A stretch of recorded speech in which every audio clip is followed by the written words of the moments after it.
As you had the 20-point lead, then they obviously cut it down to 3. How did the game change once you guys got it up by that margin?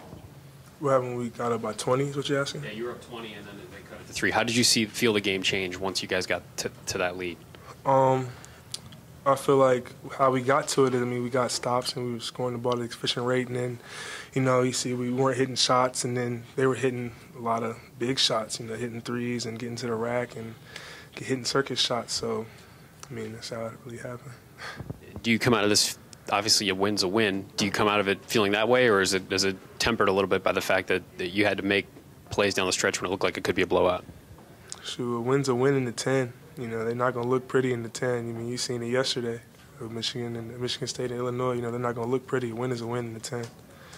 What was Coach Holman's reaction after this in the locker room when he's talking to you and addressing you all?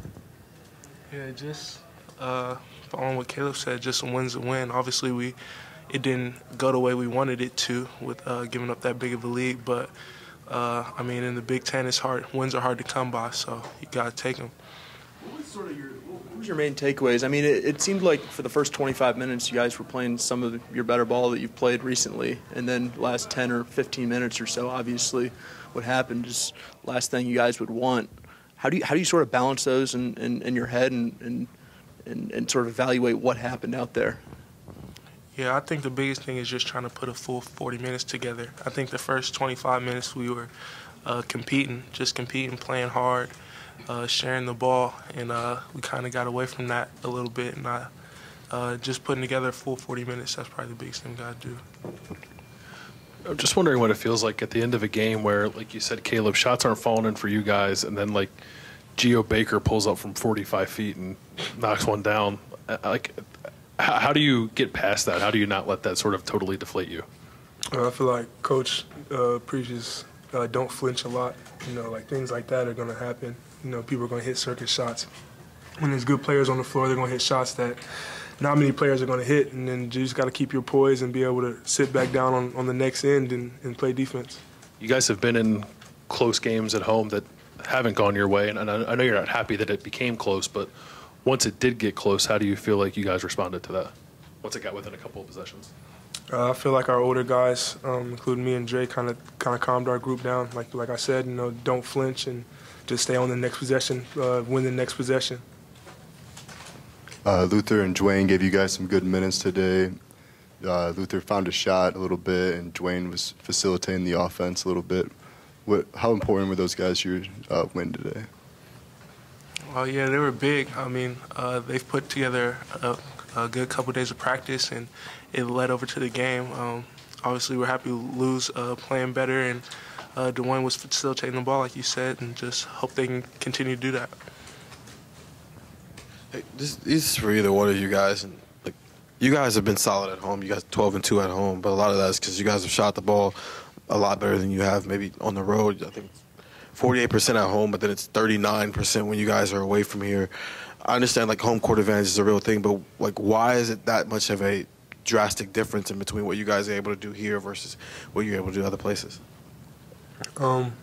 We have the luxury of being able to practice on our main floor for 2 days in a row before games. I feel like that really helps. And, our coaches preach getting shots after practice, and you're standing in your home gym, you're seeing the rims, the background is different away. And, at home, you get to practice on that shot a lot and with the same background in the shooter's gym.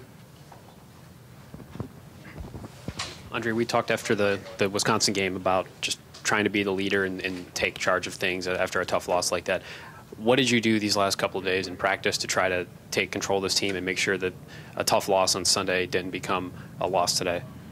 Yeah, just expressing that we just got to learn from Sunday's loss and just get rid of it and get ready for Rutgers. And we did a good job of doing that. I think watching the film, we saw where we were messing up, and we corrected it and were able to get it done today. You guys know what your Big Ten record is? 6 and 7. 6 and 7. Yeah. Okay. How do you explain the wild disparities in scores, like what happened to Iowa at Purdue? I mean, I know home court advantage, like Steven said, usually it's 3 points. Like you get beat Penn State by 32 and lose by 14. There's all kinds of scores like that this year in a conference. What do you attribute that to? The 10. I mean, it's the best, obviously the best conference in the country right now. They're talking about putting more than 6-7 teams in the tournament right now, and you can just see how between the 3 spot and like the 10 spot is all separated by like 3 games.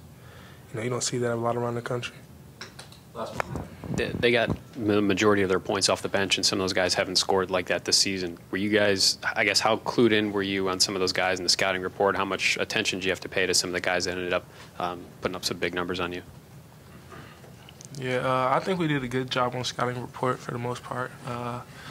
Obviously, I mean, some guys come in and they're going to hit shots you didn't think they were going to hit. So it's just staying poised and just knowing that they're going to hit tough shots and just flush it and move on to the next play. Thanks, guys.